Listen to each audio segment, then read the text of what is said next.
Welcome to Strategy Saturday. I'm Charles Carillo, and today we're going to be discussing from single family to multifamily real estate, why you should make the switch. Have you always wanted to invest in real estate but didn't have the time, didn't know where to find the deals, couldn't get the funding, and didn't want tenants calling you? Since 2006, I've been buying income-producing properties in great locations that provide us with consistent passive income while we wait for appreciation in the future and take advantage of tax laws while we're waiting. And unlike your financial advisor, we invest alongside our investors in every property we purchase. Check out investwithharborside.com. If you like the idea of investing in real estate, if you like the idea of passive income, partner with us at investwithharborside.com. That's investwithharborside.com. If you've heard the show before, you know I'm a huge proponent of multifamily real estate, and I want to break down why I think investors should make the switch from single-family rentals to multifamily properties. Number one is consistent cash flow and risk mitigation. When I started investing in multifamily real estate, one of the immediate benefits I saw was the ability to cover the property's expenses when there were vacancies. I started investing in 3-family properties, and if 2 units were paying, that was usually enough to cover all monthly expenses for that property. It also made non-paying tenants, evictions, move-outs, make-ready, and move-ins much less stressful, since you spread that cost over multiple units while still having steady cash flow coming in. In addition, every unit you purchase, especially if it is near your other properties, makes your cash flow even more consistent. Number 2 is economies of scale. Now, the more units you have in one location, the lower the operating costs are per apartment. If you have 10 units under one roof, your handyman will have a much easier time managing those 10 units. Usually, the units will have a lot of the same fixtures. Extra replacements will be stored in the storage area on site or in the basement, and there is no travel time wasted between properties. The property owner can now negotiate better deals with vendors and contractors. For example, any annual maintenance like furnace tune-ups or AC checkup will be much less per unit on 10 units when compared to that same contractor performing the maintenance at 10 single-family houses. Number 3 is property management.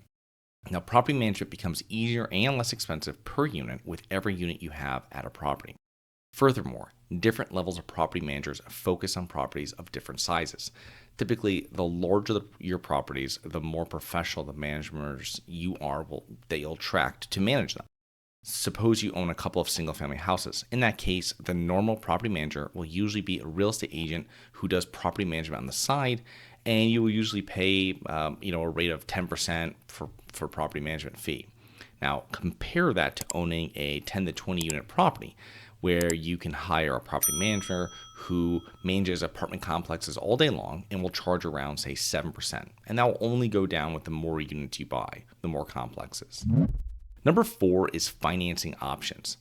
Commercial multifamily properties with 5 or more units, will have more financing options when compared to 1 to 4 unit properties.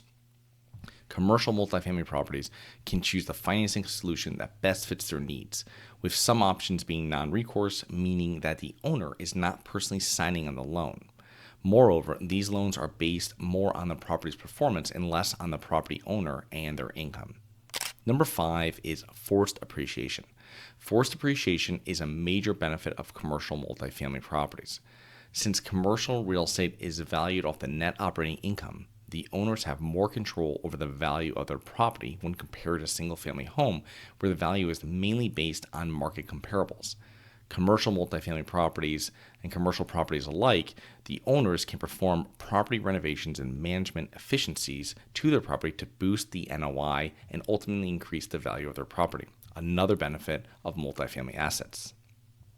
Now, one counter argument I could make where you could achieve some of the benefits of multifamily properties by still purchasing single-family houses would be if you were buying single-family houses at a deep discount within close proximity of each other, and you could have a scalable business model that was easy to manage.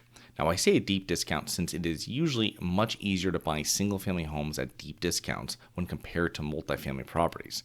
This would lower your cost basis and improve the rental cash flow. So I hope you enjoyed. Please remember to rate, review, subscribe, submit comments and potential show topics at globalinvestorspodcast.com.